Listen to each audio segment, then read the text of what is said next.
In December of 1999, a young 5-year-old me went with my parents shopping at our local Sears in the mall.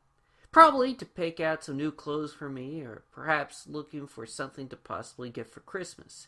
While there, my father took me to the electronics section to play some video game demos they had set up, which was something I always enjoyed doing wherever we went to a store that had such a place. And there was a kiosk of the Sega Dreamcast with a demo of Sonic Adventure. And there was my first ever experience with Sonic the Hedgehog. I don't remember too much of my experience with the demo.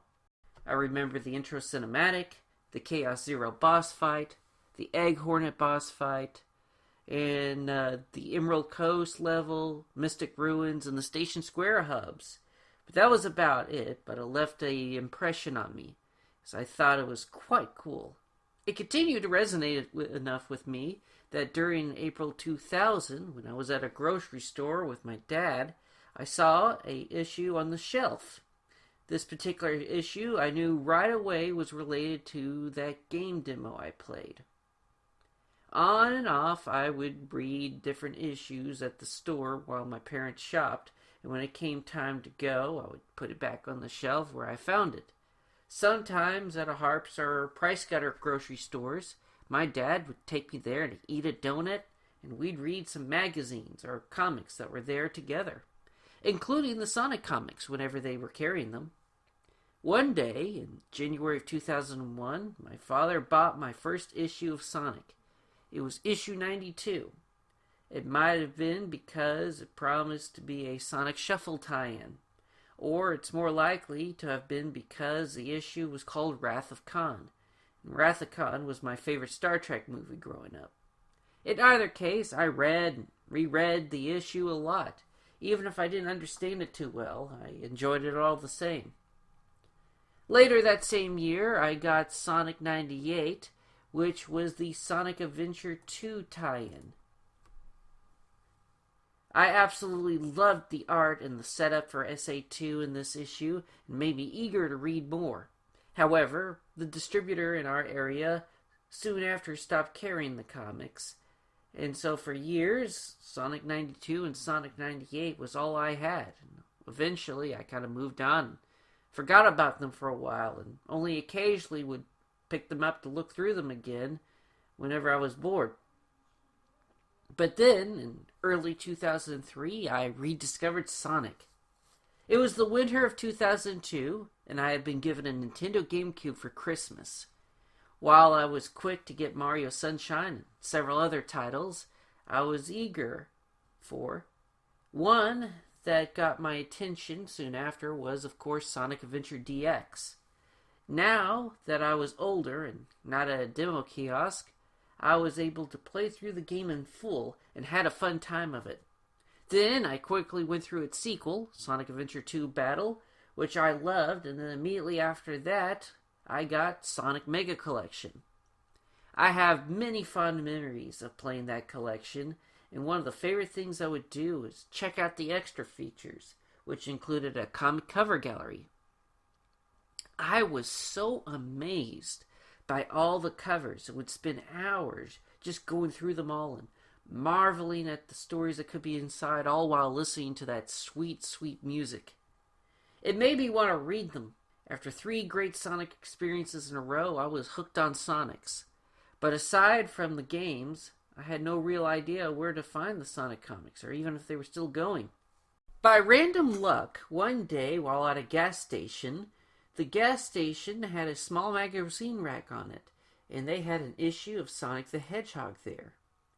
I've been at that station for many years, and it was the only time ever that there was an issue of Sonic, or any comic book, really. It was as if it was meant for me. I quickly got the issue and adding it to my small collection of the other 2 issues. Still, though, I had no place to find the issues regularly, and I yearned for more. Then, I finally lucked out. Back in the 2000s, there was a bookstore in our local mall. Well, over time, they added a comic book section to their store, including issues of Sonic. And so I went there, and on the shelf was none other than issue 133, the fourth part of Home. I loved everything about it, the action, the art, the characters, and was eager to see where the story was going to go and how it would tie into Sonic Heroes, which was the upcoming Sonic game at the time. And what would begin as a tradition for me, I would go get an issue at the bookstore and then go to the mall food court for pizza and read the issue of Sonic that I got that month. I would do this for the next few years, getting new issues as well as going through the Archie checklist to buy older issues to fill out my collection and immerse myself in the Archie Sonic lore. I would read the issues again and again, making mental and sometimes even actual notes of the characters, lore, plot points, and more. The complex tales of Penders and Ballers and other writers was like an epic to me that was ever growing and expanding, a grand saga with a rich and wide-breathing world. By mid-2005, I almost had every issue of the book by that point, except for a few here or there. However, my feelings on the book began to change around that time. Sonic Heroes I was slightly mixed on due to it being just so different from Adventure 2. And the comics didn't seem to be going anywhere following the Return to Angel Island arc. There was just so many dangling plot threads and more that were being added in what felt like every month, while characters I felt were either being underutilized or being used way too much. This frustration would only continue to grow over the course of 2005 as the quality of the comics started to slip, and the next Sonic game that I was hyped for, Shadow the Hedgehog, turned out to be terrible. A major turning point for me was Sonic 152, which I feel was one of the worst Sonic issues ever made. The story? Sonic Angels. Began to feel myself burning out on the franchise. I started missing issues here or there and becoming less and less engaged with the book. By February of 2006, I was kind of at a crossroads, so to speak. I was just kind of very, very wary of the Sonic franchise. I decided to give the next game, Sonic Riders, a chance. And it wasn't really for me. I guess I was just kind of so burnt out from the last game, Shadow the Hedgehog. And after I saw Dr. Eggman goofily driving a motorbike in a cutscene in the Babylon Gardens, and I failed that race for the 20th time, I was just done. I just didn't really like the Sonic games anymore. And the comic that month was just no better. It was a confusing mess of a story with Metal Sonic Troopers, Uncle Chuck and Rotor keeping secrets, and Eggman just waltzing in and just visiting Knothole. And then there was some of the ugliest art to ever grace the book in the backup story. And so I was done. Comic was bad. The games was bad. I just kind of sank in that Sonic wasn't for me anymore. And so Sonic 159 would be my last issue, and I wouldn't pick up another.